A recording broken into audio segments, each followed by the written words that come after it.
Hola, bienvenidas y bienvenidos a esta presentación de un estudio bibliográfico sobre principios y aplicaciones de las operaciones unitarias de Ingeniería Química por estudiantes del curso Operaciones Unitarias 2 de la carrera de Ingeniería Química de la Universidad de Sonora.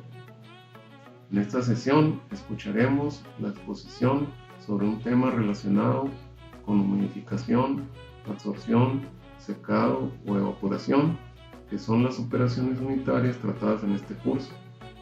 Sin más preámbulo, vayamos a la presentación.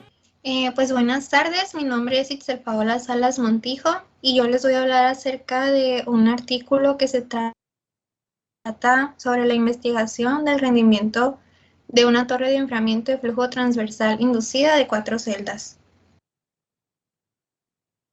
Bueno, el título del artículo, como ya lo mencioné, los autores son Moni Kuntal Bora y Nakira. Es procedencia de Chennai, Tamil Nadu, en India. La revista es Revista Internacional de Investigación Tecnológica en Ingeniería, volumen 1, edición 8. Fue publicado en el año 2014 y consta de la página 561 a la 566. Este es el índice con el que se va a trabajar y voy a comenzar con el punto 1, que sería la introducción.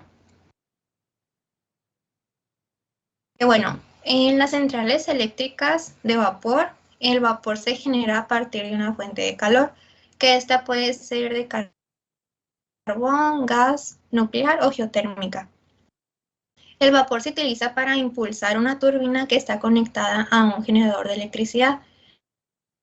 Una vez que el vapor generado entra a alta presión y pasa por medio de la turbina, esto provoca que la turbina gire. Y este movimiento se encuentra conectado al generador de electricidad. Pero una vez que pasa este proceso, el vapor de salida se encuentra a menor presión.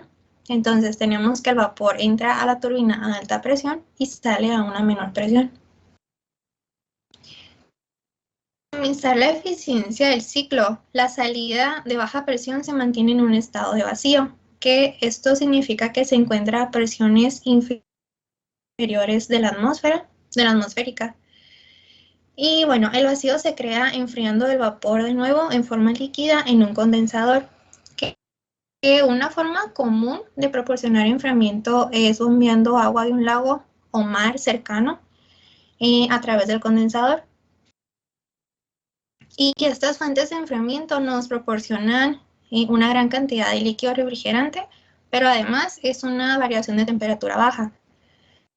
Entonces, el agua que se bombea a la planta de energía requiere que la planta esté lo más cerca posible de la fuente para que no se requiera una potencia de la bomba muy grande. Y bueno, si se extraen grandes cantidades de agua del medio ambiente, se calienta y se devuelve, el impacto en el ecosistema puede ser bastante significativo. Entonces, ya que si se tiene una corriente de agua del medio ambiente a una temperatura fría y se vierte una corriente caliente, que sería bueno, esta corriente caliente va a provocar un descontrol en el ecosistema y pues el aumento de la temperatura ya está restringido por ley de que las plantas generadoras o alguna otra industria que utilice este proceso pues no puede hacer esto. Y cuando se usa agua como medio de transferencia de calor húmedo o evaporativa, se pueden usar las torres de enfriamiento, que como ya lo hemos visto en clase, las torres de enfriamiento húmedo dependen del calor latente de la evaporación del agua, y esto para poder intercambiar el calor entre el proceso y el aire que pasa a través de la torre de enfriamiento. Bueno, en este caso utilizaríamos una torre de enfriamiento de tiro inducido que utiliza ventiladores grandes para forzar o aspirar aire a través del agua en circulación, que como vemos en la imagen, el agua cae hacia abajo sobre las superficies del relleno, lo que ayuda a aumentar el tiempo de contacto entre el agua y el aire, que de esta forma se maximiza la transferencia de calor entre los dos, y las tasas de enfriamiento de las torres de tiro inducido van a depender directamente del diámetro de su ventilador, ya que si se tiene un diámetro de ventilador muy chico, pues va a aspirar menor cantidad de aire. Entonces esto depende también de la velocidad de flujo que se tenga y de operación. Y en las torres de tiro inducido, el agua ingresa por la parte, bueno, el aire entra por las partes de las rejillas de los lados y es expulsado por la parte superior con ayuda del ventilador. Y bueno, a veces se construyen muchas torres de modo que se puedan agrupar para lograr una capacidad deseada, ya que en ocasiones con una sola torre no se obtiene lo que se espera. Entonces, las torres de enfriamiento individuales se denominan celdas. Entonces, en este caso, el tema de interés es una torre de 4 celdas. Y los elementos de la torre de enfriamiento. Bueno, los componentes básicos de una torre evaporativa son el marco y la carcasa, el llenado, los depósitos de agua fría, los eliminadores de gotas, entrada de aire, rejillas, boquillas y ventiladores, que los vamos a ir explicando actualmente. Bueno, primero el agua se distribuye uniformemente por la parte superior de la estructura de la torre. Y las plataformas de distribución de la torre pueden ser una serie de boquillas rociadoras que están orientadas hacia arriba o hacia abajo, pero pues normalmente se prefiere que sean orientadas hacia abajo, como un sistema de rociadores de jardinería. Y esto es para distribuir uniformemente el agua sobre la estructura de la torre. En algunos casos, la plataforma también puede ser simplemente una serie de orificios a través de los cuales cae sobre la estructura de la torre. Y bueno, independientemente la plataforma de distribución, ya sea de boquillas o con una serie de orificios, esta debe distribuir uniformemente el agua recirculante a través de la estructura de la torre. Y las boquillas rotas o los orificios obstruidos van a impedir uniforme a través de la estructura de la torre, que esto va a afectar negativamente la capacidad general de intercambio del calor al sistema. Y bueno, empaquetamiento de relleno. En los últimos años se han incorporado muchas diferentes formas de empaquetamiento de relleno, ya que la naturaleza compacta del relleno hace que el agua viaje a través de esta parte de la torre en chorros delgados, que de esta forma se produce una mejora de la eficiencia térmica y la tasa de evaporación, que se aumenta el rechazo de calor, que el rechazo de calor se refiere a la cantidad de energía calorífica que se transfiere del lado frío al lado caliente, que como ya lo hemos visto en clase, lo más óptimo es que el aire, siendo el lado frío, transfiera mayor energía al lado caliente, pero más bien sería el calor que le quita el aire al agua caliente, perdón, al ponerse en contacto con ella, ya que como bien sabemos, la transferencia va de lo caliente a lo frío. Entonces, como en los ejemplos que el profesor mencionó al inicio del semestre, si se deja una taza de café va a tardar mucho más en enfriarse a que si nosotros soplamos sobre ella. Pero si soplamos, por ejemplo, solo sobre una cucharadita de café, pues la cucharada de café se va a enfriar mucho más rápido a que si soplamos sobre toda la taza. Entonces, si en la torre de enfriamiento contamos con estos empaques, provocamos que exista mayor contacto del agua con el aire, porque pues va a ser el contacto del aire directo con menor proporción de agua y va a crear más contacto. Sin embargo, también hay varias variaciones de geometrías de relleno y estas se encuentran disponibles comercialmente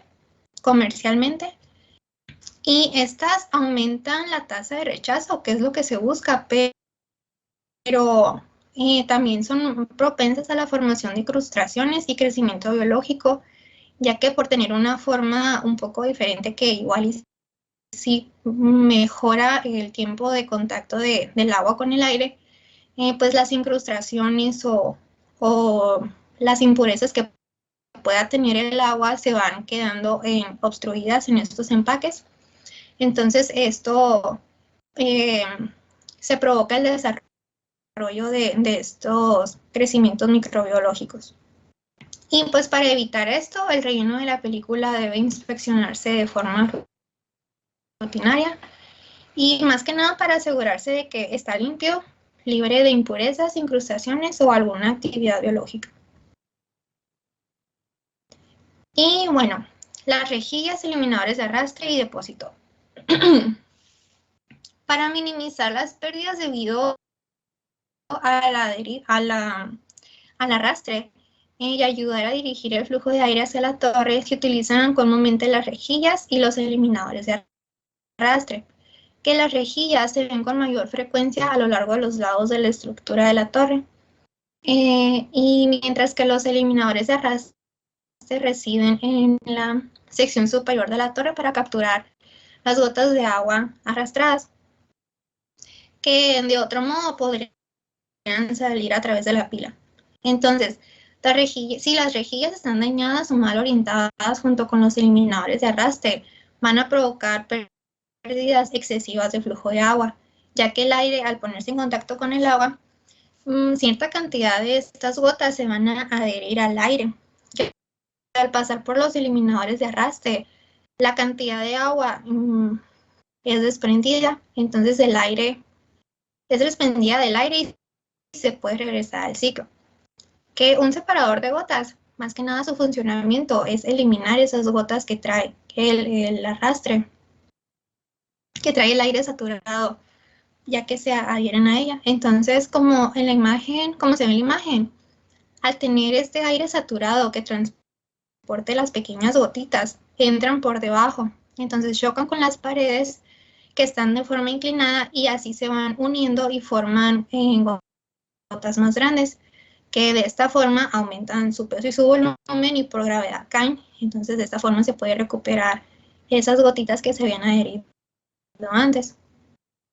Entonces las rejillas y las secciones de estos eliminadores se deben de estar inspeccionando y repararse también de forma rutinaria para que estén funcionando de forma correcta, ya que es una de las partes más importantes de la torre. Y después de que el agua pasa a través del relleno, cae en cascada hacia un depósito de recolección en la base de estructura de la torre, que desde el depósito el agua fría se puede bombear nuevamente al sistema y de esta forma vamos a poder extraer el proceso o satisfacer las necesidades de enfriamiento y poder comenzar el ciclo nuevamente. La estimación del rendimiento de la torre de enfriamiento. Bueno, en la tabla podemos observar los factores significativos responsables de los rendimientos de la torre, que sería la capacidad de la torre de enfriamiento, el agua fría promedio, agua caliente promedio, la temperatura ambiente de bulbo húmedo, temperatura ambiente de bulbo seco y el flujo del agua. Que, por ejemplo, como vemos, donde el rango, que sería R igual a T2 menos T1, se refiere a la diferencia que hay entre el agua fría promedio y el agua caliente promedio, que en la parte de la imagen con el ejemplo del termómetro podemos observar cómo se presentaría esto, que es la diferencia entre ambas. De la misma forma, para el aprovechamiento va de la temperatura fría promedio y la temperatura ambiente de bulbo seco. Y la eficiencia de la torre va dada por estos dos parámetros, que sería el rango sobre el rango más la aproximación por el 100%, ¿no? Porcentaje. Y bueno, en la siguiente tabla podemos ver los diferentes parámetros que son obtenidos en la celda. que como ya lo mencioné anteriormente, con celda me refiero a una torre individual. Entonces, aquí contamos con las diversas temperaturas, el rango, la aproximación, la eficiencia y estas, bueno, al final vienen 3 nuevas variables, que sería el THL, EL y el % de L, que con THL nos referimos a de calor total manejada por la torre de enfriamiento de agua, que está en función del flujo de agua y el rango. Y bueno, el número de abajo, los 3025, es solo para hacer la conversión, porque si podemos ver, el THL está dado en unidad de TR, que significa tonelada de refrigeración. Y bueno, es solamente para hacer la conversión. Y tenemos que EL es la pérdida por evaporación, que la pérdida por evaporación es la cantidad de agua evaporada para refrigeración. En este caso, teóricamente, por cada 10.000 kilocalorías de calor que es rechazado, la cantidad de evaporación es de 1.8 metro cúbico. De esta forma se puede hacer la relación, y para el porcentaje de la pérdida por evaporación utilizamos el calculado anteriormente sobre el flujo de agua por 100. Que para la medición de los diferentes parámetros que se utilizan en este caso, por ejemplo, para medir la temperatura ambiente de bulbo húmedo y la temperatura ambiente de bulbo seco, se utiliza un psicomotor o un psicómetro giratorio. Y para la temperatura de agua de entrada y salida se utiliza pues un termómetro normal, digital. Y para el flujo de agua se utilizan las alturas de la bomba de agua y las características que tenga el flujo.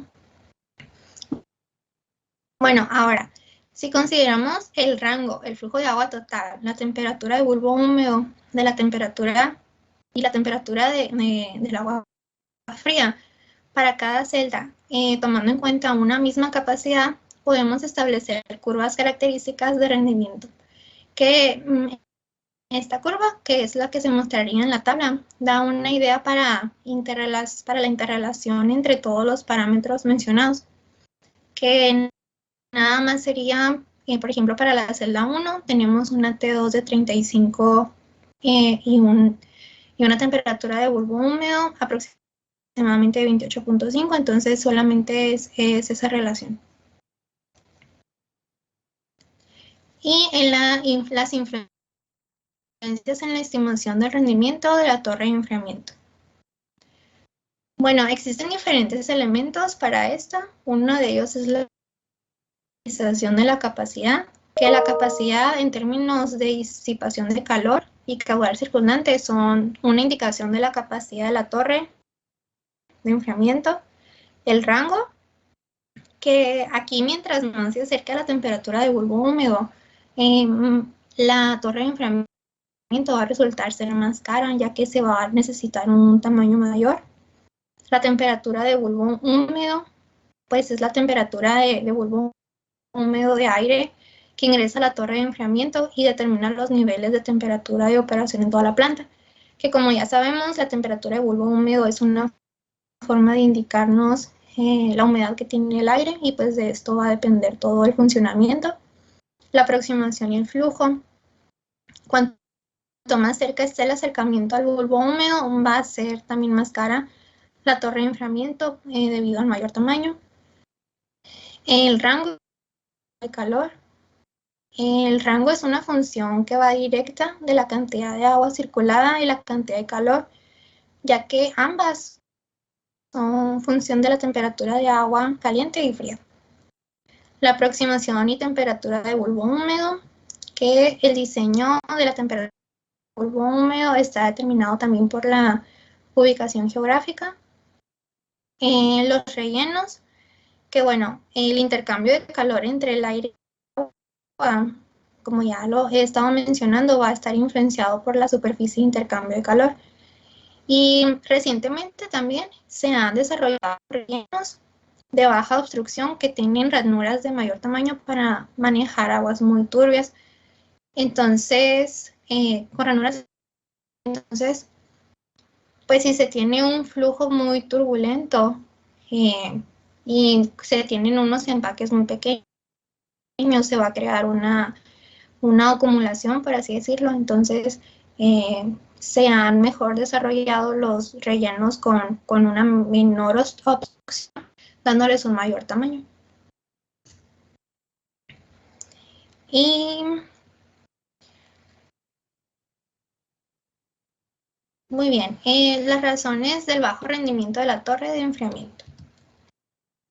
Pues las torres de enfriamiento exponen el agua de enfriamiento directamente a la atmósfera, y una torre de enfriamiento con mantenimiento inadecuado va a producir que el agua de enfriamiento esté más caliente, lo que va a provocar que la temperatura del condensador vaya de 258 Kelvin, por así decirlo, a 260 Kelvin, que esto sería más alta que una torre de enfriamiento.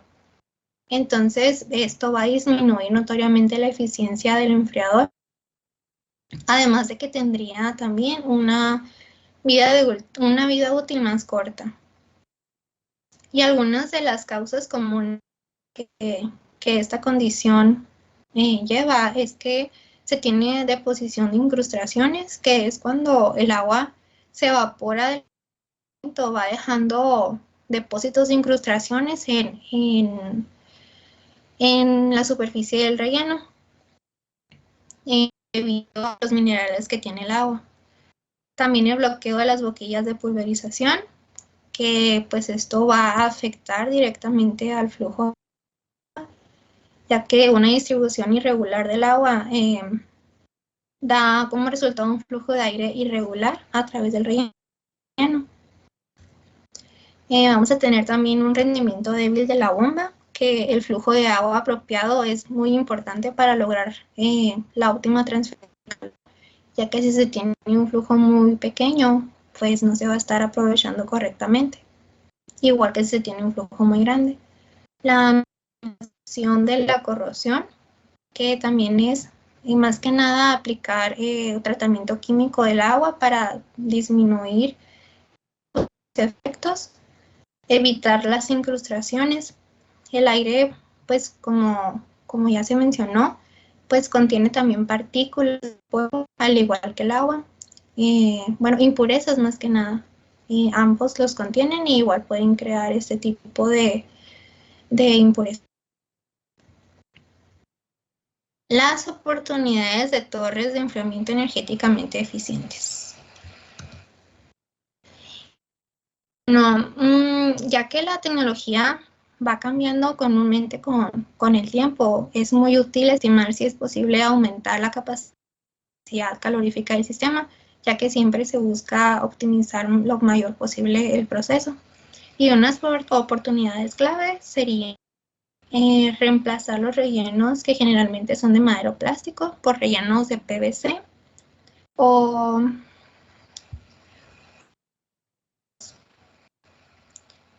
también optimizar la purga, ya que pues a medida que el agua circula a través del sistema de enfriamiento, una parte se evapora y la concentración de los sólidos aumenta hasta que reduce el rendimiento eficiente, y esto podría también dañar al equipo. La incorporación de controles termostáticos, que es implementar sistemas de control de variadores de velocidad para la bomba y los ventiladores, solamente para tener un control de cómo se van a estar utilizando.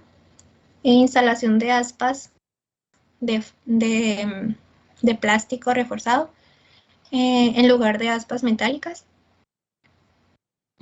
Al instalar y mejorar el diseño de eliminadores de gotas. Aquí se puede minimizar la pérdida por arrastre.